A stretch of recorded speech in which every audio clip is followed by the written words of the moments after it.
These pictures, it starts from 1943 to 1963. In the summer of 1943, throughout the city of Detroit and on the island of Belle Isle is a place of sandy beach, park rides, canoes and picnic tables, cotton candy and merry-go-rounds with swings and barbecue pits, where all children come to play and have fun. But on a warm summer day on June 21st, 1943, a race riot happened. Suddenly, the sounds and sirens, loud piercing screams, and a rumor told by whites of a twisted lie to the men in blue about a black man they did not know. In an already racially diverse city, sparked a massive race riot in Detroit's history. And on that island's summer day, beneath a blood-soaked red sky that seeped into the dry soil, carnage erupted. They say the bridge was blocked to the island. It was a trap. The hateful snarls and venom-filled cheeks and menacing stares gathered with the men in blue as they watched and joined in the carnage as the black bodies began to fall as they added up. A mother's fear, 1943. A mother's plea for help with her belly swollen as she carries her first daughter within her womb, as she felt the poison seep all around her as the fear began. All she wants to do is to find a safe space in this poison land where she won't feel that pain no more and not worry who will be coming through the door. But she knew she had true solace with her strong, defiant husband as he protects their two sons as they make it to a safe place, yet not sure of their intended fate. Resilience, 1953. And as 10 years slowly pass, the flow is still filled with a river stained with red, as the soil never changed. But life persists, with children bravely led with the will of their parents. They return to the island and filling the air with laughter, with 6 defiant siblings refusing to despair.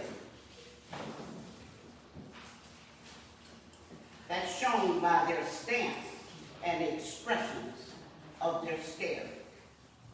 And the poison still lingers, but they will not break, for a future promise was made.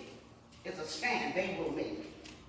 As the 6 siblings enjoy the ride in the water while burying their feet in the sand, as they begin to chase each other in the blood-soaked poison in the ground. The walk to freedom. 1963. Another decade turns and her daughter has grown and standing strong as she carries her own child in her womb in the city where she was born, in a place where she belongs. And now she is there carrying her child within, in a space she too once had made in the belly of her mother some 20 years before. And now she will witness the fight of a promise made in the walk for freedom that is bathed in the summer's light. With 125,000 plus walkers marched together in Tuckahoe Hall as they watched and heard the speech of the dream from the man, Detroit will always remember of the day the streets was filled with hope. With Dr. Martin Luther King Jr., who helped to push for a wider and a brighter scope.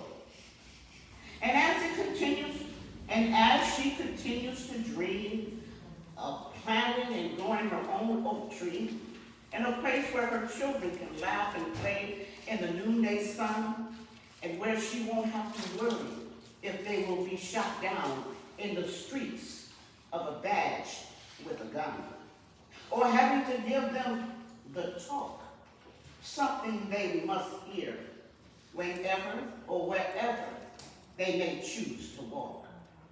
Or maybe she just wants to sit and flirt with her mate when he makes it home from work late.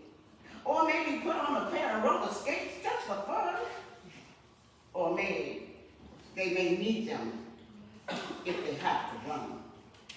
Or she won't have to wonder when she uses her rake and not worry about being sprayed and getting wet with the fluids of hate.